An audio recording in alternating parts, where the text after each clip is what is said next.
¿Qué onda, gente de YouTube? Bienvenidos a un nuevo video. En este caso vamos a hacer el análisis y opinión del partido de Defensa Justicia Boca que se jugó ayer por la Liga Argentina.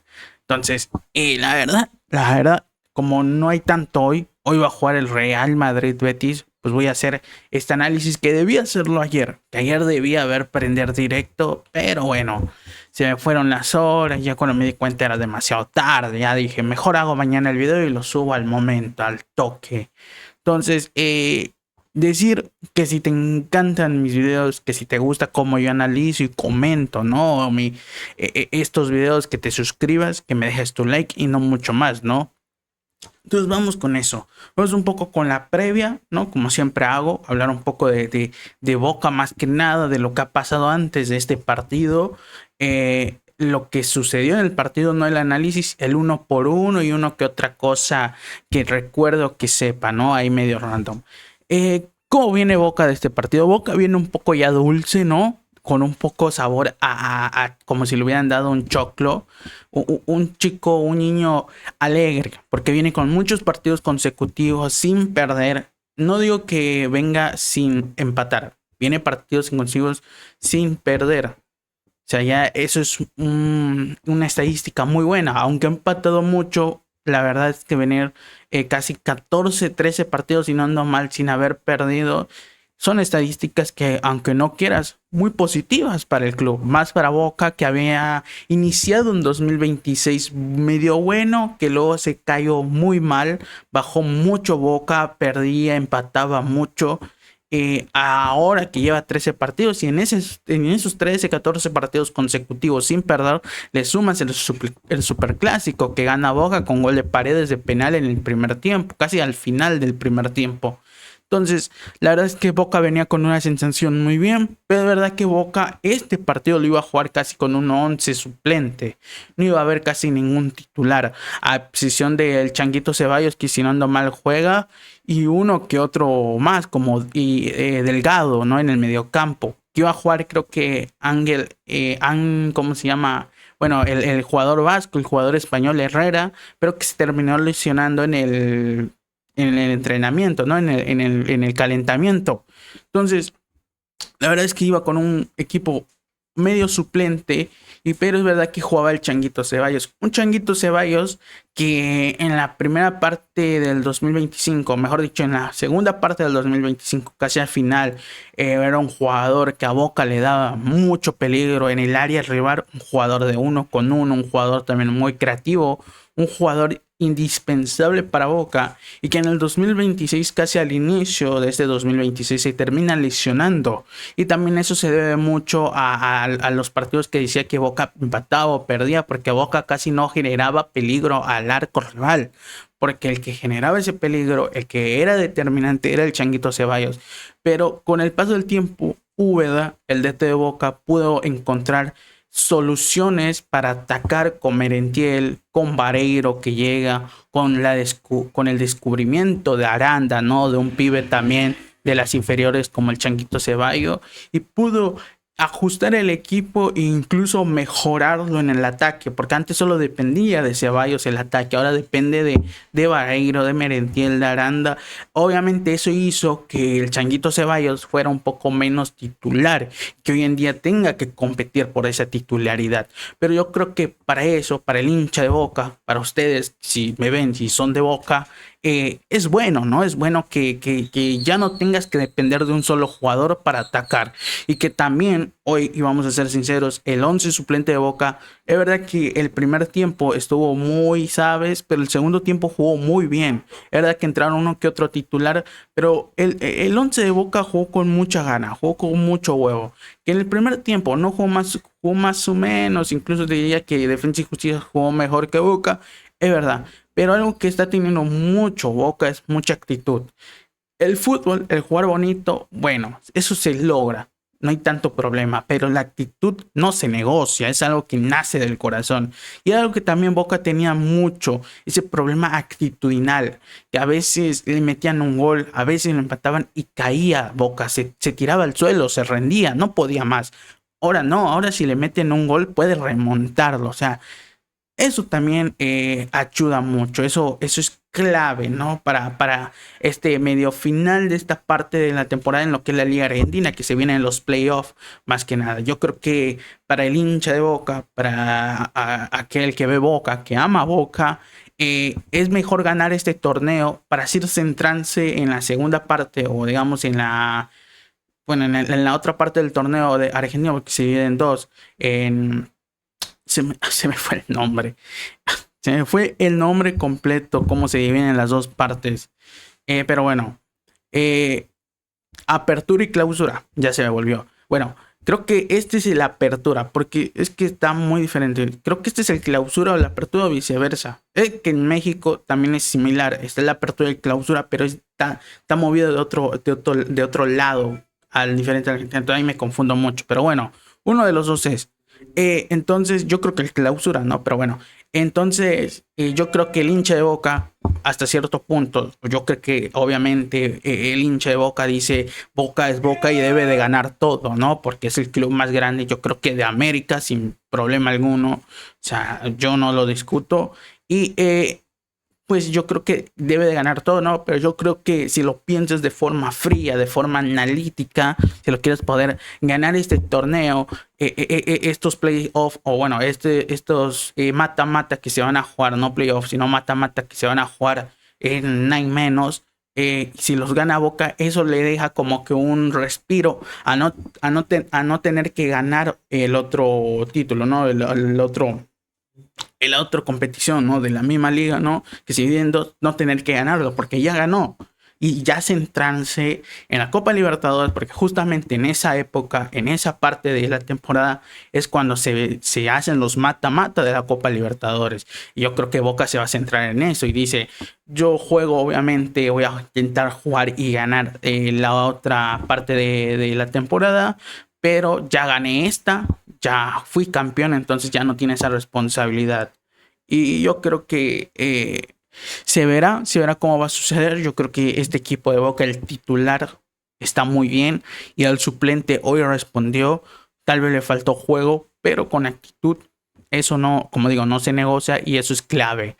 Entonces, ¿qué más puedo decir de esta mini previa antes de analizar el partido? No mucho más. ¿Cómo empieza el partido de Boca Juniors Defensa de Justicia? Ya el partido inicia con un gol de Gutiérrez anulado vía VAR a casi el minuto 8 por que estaba en offside, estaba más adelantado que el defensa de Boca, que en este caso, si no ando mal, era Pellegrino, si no ando mal, el que estaba por esa parte. Porque hoy utilizó mucho suplente, la verdad, Boca, como dije. Entonces le anulan el gol, un muy buen centro del jugador de defensa de Justicia, de una gambeta, de un recorte que mete y que mete un centro, cual está adelantado justo como digo Gutiérrez, y que la definición es buena, medio pellizca la pelota, le da ahí para que se meta. Decir algo de este gol. Hasta este momento del minuto 8 donde recibe, digamos, una cachetada a Boca, porque ahí es cuando empieza a reaccionar.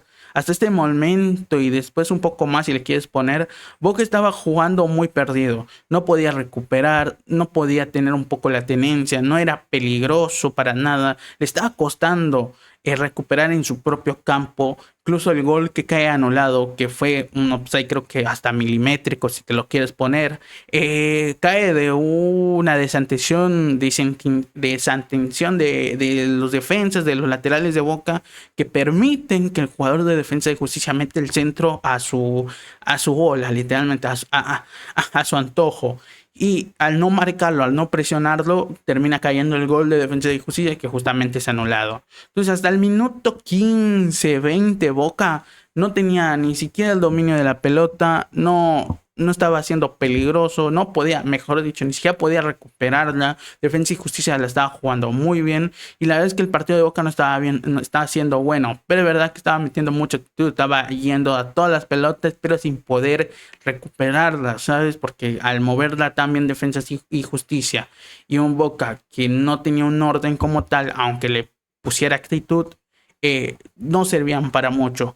Pero después de eso cae una jugada aislada de un mal saque del arquero de Defensa y Justicia, que la termina recuperando el jugador de Boca en media cancha de cabeza, alza, mete el pase a Velasco. Velasco que de primera, o bueno, control y de primera le mete el pase a Jiménez, que estaba habilitado por el defensa de defensa de justicia, que se había enganchado y que el arquero como que duda. Yo creo que ahí el arquero un poco se come el gol porque duda y sale demasiado, y Jiménez un poco fuera del área controla, calibra la mira y mete un derechazo bárbaro, mete un golazo que casi lo clava en el ángulo, literalmente metió un golazo.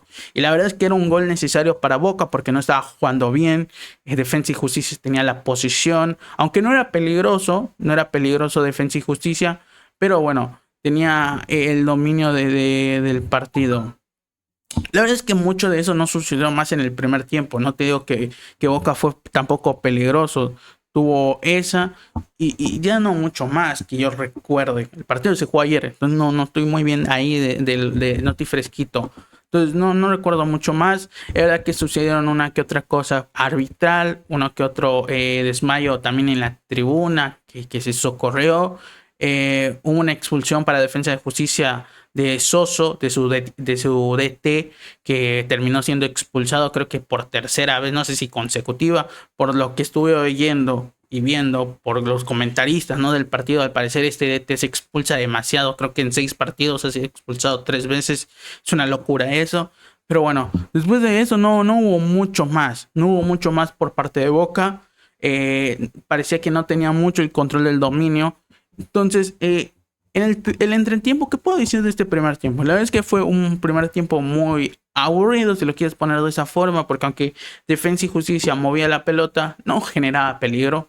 Yo te diría que no puso, digamos, en cierta palabra, a Bray en el arco, o sea, no lo hizo cansarse, ni siquiera tenía que bañarse. Y el gol de Boca cae muy bien, porque Boca no estaba teniendo buen partido, no podía recuperar mucho la pelota. Cae muy bien, cae a través de un error del arquero, de un mal saque y obviamente de una jugada aislada y obviamente de una definición bárbara de Jiménez. Eso no se niega. Entonces, en el segundo tiempo, Úbeda, como ve que no puede controlar la pelota, no puede recuperarla, decide sacar a Escacíbar,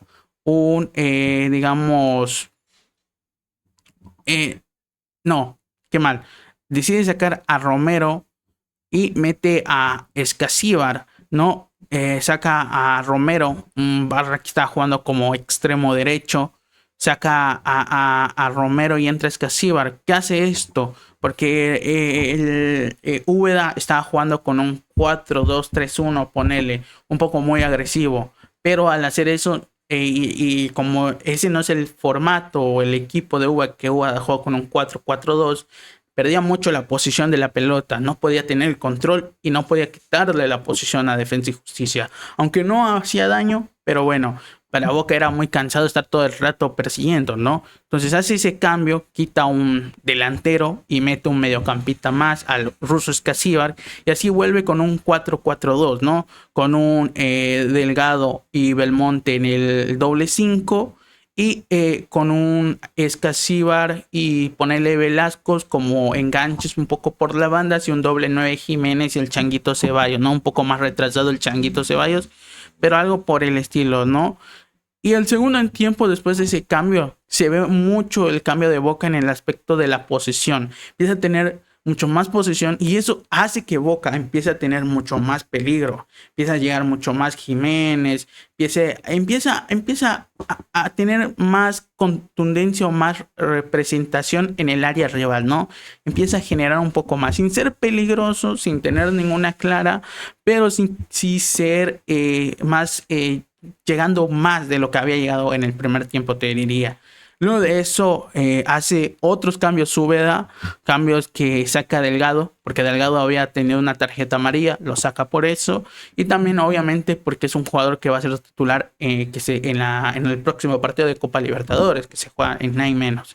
Y entra Paredes, campeón del mundo, entra el líder, el capitán Leandro Paredes, el que metió el gol en el penal contra River Boca en el más monumental, y también sale Jiménez y entra Vareiro. Algo que puedo decir de Jiménez, que lo diré un poco también en el 1 por 1, es que se ve que Jiménez físicamente está mejor que antes y que actitudinalmente, emocionalmente también, pero veremos ahorita. Entonces entra Vareiro y entra Paredes, dos jugadores importantes en su momento. Entonces con Paredes y con Vareiro, Boca empezó a tener más peligro, empezó a generar más, empezó a ser más contundente, empezó a tener más la posesión, que eso es algo que a Boca le tranquilizaba, empezó a tener más la posesión, empezó a jugar con la pelota, sin ser claros todavía hasta el momento, pero sí con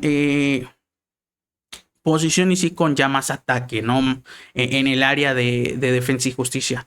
Hasta que en el minuto 77, después de un tiro de esquina, si no ando mal, a favor de defensa de justicia, de un córner, terminan sacando y creo que le termina quedando el rebote al Changuito Ceballos, que mete un pase muy bueno al espacio, cual Velasco corre, literalmente corre, calvaguea, si le quieres poner de una forma, hasta el área del arquero de defensa de justicia, casi 50, 60 metros, se hace corriendo y le termina definiendo cruzado al segundo palo. Un muy buen gol de Velasco, ¿cómo decirle? El haber corrido tanto y el haber metido y definido bien, la verdad yo creo que se habrá sentido bien, ¿no? Porque literalmente corrió casi 60 metros para poder marcar este gol. La verdad, muy buena definición de Velasco. No se le puede decir que Velasco creo que es el segundo gol que anota después de hace un tiempo contra el último gol, creo que fue contra Independiente. Después de hace un tiempo Velasco vuelve a anotar un gol. Y la verdad yo creo que también eso le viene muy bien a Boca, ¿no? El Velasco que está anotando goles, que se vuelva más agresivo y que también eso les ayuda, ¿no? Que si Velasco vuelve a eso, a ser más contundente, les ayuda mucho porque al tener eso les ayudaría a tener más cambio, ¿no? Ya tienes a Aranda, el Changuito Ceballos, ahora le agregas un Velasco, ¿no? Eso es importante para Boca. Entonces, luego de eso, Úbeda hace cambios, saca a Ceballos, como digo, ya después de un muy buen tiempo, saca a Ceballos, un Ceballos que ahora está peleando un poco por la titularidad, pero yo creo que eso es bueno, ¿no? Que tu mejor jugador o tu mejor jugador que había sido hasta no hace mucho, ahora esté peleando por la titularidad, significa que sus jugadores o los demás jugadores del 11 inicial están en un muy buen nivel.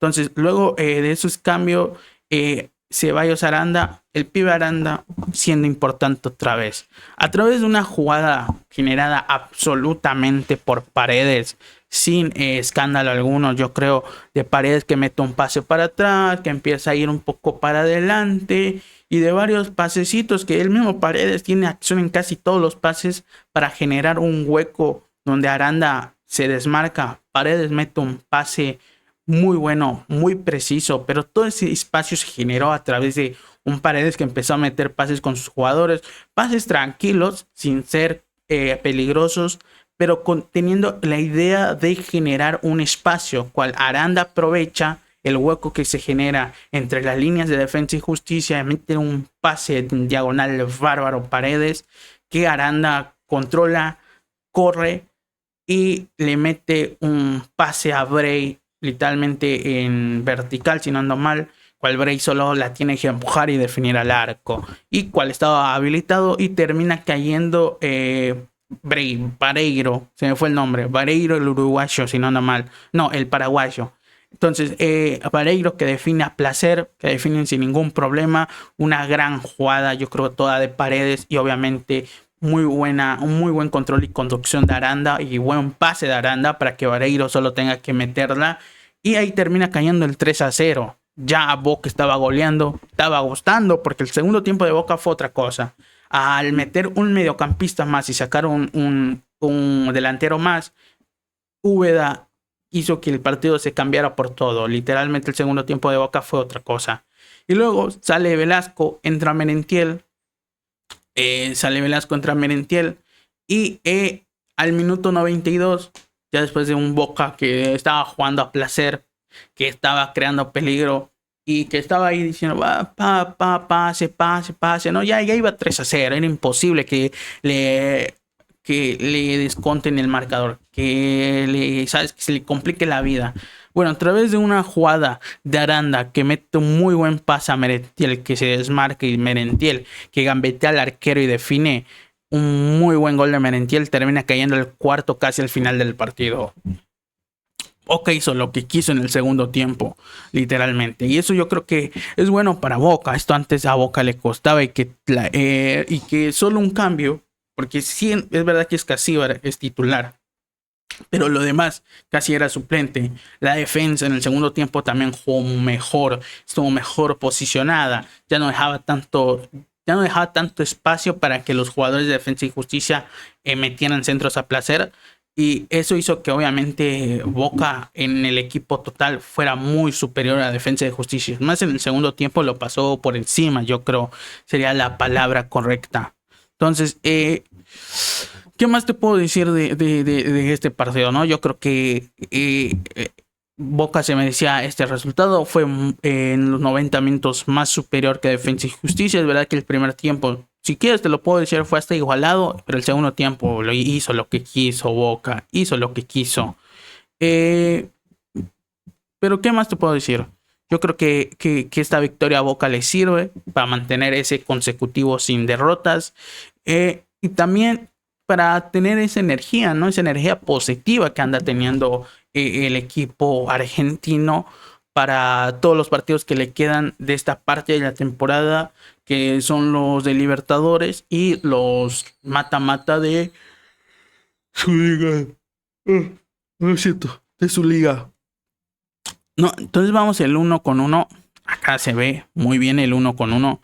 Bueno, con Defensa y Justicia, no. Digo, no soy muy conocedor de los equipos argentinos en el aspecto de Boca River. Te conozco a Defensa y Justicia, a Platense, a Independiente, a Racing, a San Lorenzo, a Independiente Rivadavia de Mendoza. ¿Qué más te conozco?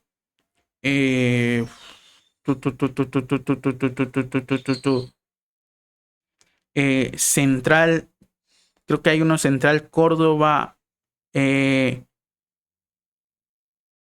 ¿cómo se llama? El Pincha, Estudiantes de La Plata. Creo que no te conozco mucho más, no soy tan conocedor. River, obviamente, y uno que otro más. Se me va siempre los nombres, pero bueno, ahí conozco un poco, ¿no? Vamos por la parte de Defensa y Justicia y terminamos con Boca, ¿no? Porque fue local. Ferran, yo creo que el primer gol tiene culpa y los demás goles, a ver, el segundo, literalmente es un... ¿de quién fue el segundo? Qué mal estoy en mi mente. El segundo fue de Velasco, fue un gol que se la definió debajo del arco, literalmente de muy buena carrera de Velasco, pero se la define debajo del arco. El gol de Vareiro es literalmente también más debajo del arco y el gol de Merentiel es un golazo. Entonces yo creo que Flenmarín, algo así, solo tuvo creo que culpa en el primer gol, porque mete un mal saque de arco o un mal remate para despejar la pelota y en el gol de Jiménez como que duda y sale dudando y eso le deja a Jiménez meter ese remate bárbaro, porque se termina quedando a media carrera. Por parte de la defensa, Fernández, Amor y Souto estuvieron bien en el segundo tiempo, ya no tanto. En el mediocampo, Carreras, Sosa, Molinas, Portillo también estuvo bien, digamos, los primeros 20 minutos, el primer tiempo, pero después en el segundo tiempo yo creo que bajó un poco más la calidad. Jaucho, Gutiérrez y Boña, digamos que se le ataca hasta cierto punto. Estuvieron bien, pero ¿qué te puedo decir? Cuando te ganan 4-0 es imposible seguir. Por parte del arquero Bray, yo creo que estuvo bien. No tuvo ninguna complicación Bray. Creo que el gol anulado de Defensa y Justicia no fue de su culpa y se la definieron casi debajo del arco. Pero después de ahí yo creo que no tuvo ninguna complicación. Salió una que otra bien, no mucho más. Barinaga, Figal, Pellegrino, Brida. Yo creo que hasta el gol anulado de Defensa y Justicia estaban más o menos, digamos, hasta cierto punto gaga. No defendían bien, pero luego después de ese cachetadón que recibieron, se acomodaron, presionaron mucho mejor a los delanteros, a los carrileros de Defensa y Justicia, digamos, para que no metieran centros a su antojo, no puedan jugar por las bandas. Del parte del doble 5 Delgado Belmonte, yo creo que estuvo muy bien Delgado y Belmonte. Romero, que no fue muy utilizado en ataque, también por eso salió. Y también para tener más control, obviamente, Úbeda en el partido. Velasco, que estuvo bien. Que es verdad que a Velasco al inicio no le salían mucho las cosas, pero le ponía mucha actitud, defendía, recuperaba, intentaba recuperar y todo este tipo de cosas. Pero al final le termina cayendo, digamos, como recompensa de ese gran trabajo sin pelota, el gol. Por parte de Ceballos, estuvo más o menos Ceballos, no fue un gran partido del Changuito Ceballos, pero bueno, fue importante en el gol de Velasco, estuvo donde estuvo de estar para meter el pase. Y por parte de Jiménez, la verdad es que Jiménez físicamente está mejor que antes, se ha notado en este partido, presionó, corrió y de forma actitud también está mucho mejor que antes. Yo creo que esto a Boca le resulta bien, ¿no? Que sus jugadores estén mejor de las dos formas, físicamente y actitudinalmente. Vamos un poco con los cambios en parte de defensa y justicia. Entró Mato Aguilar, Ever Barega, Alan Corlar, Luciano González, Elías Pereira y Facundo Altamira. Al menos uno, esto sí no lo entendí, pero bueno. Por parte de Boca entró Tomás Aranda, Santiago Ascasíbar, Adán Vareiro, Miguel Merentiel, Leandro Paredes. La verdad es que también es una noticia buena para Boca que sus dos nueves metan goles. Es sincero. Vareiro, que es un 9 más rústico, más antiguo, un 9 de recibir la pelota y aguantarla. Y Merentiel, que es un más 9 más moderno, ¿no? Un 9 que se desmarca, un 9 que busca el espacio, ¿no? Un 9 más asociativo a las jugadas. Pero bueno, no mucho más. Espero que les haya gustado este video. Dejen su like, su me gusta. Estoy medio dormido, pero no mucho más, no mucho más. Hoy, análisis del Real Madrid Betis, o mejor dicho, Betis Real Madrid, que se juega por la liga, más en un rato. Pero bueno, chao, chao, chao. Suscríbanse y dejen like. Adiós.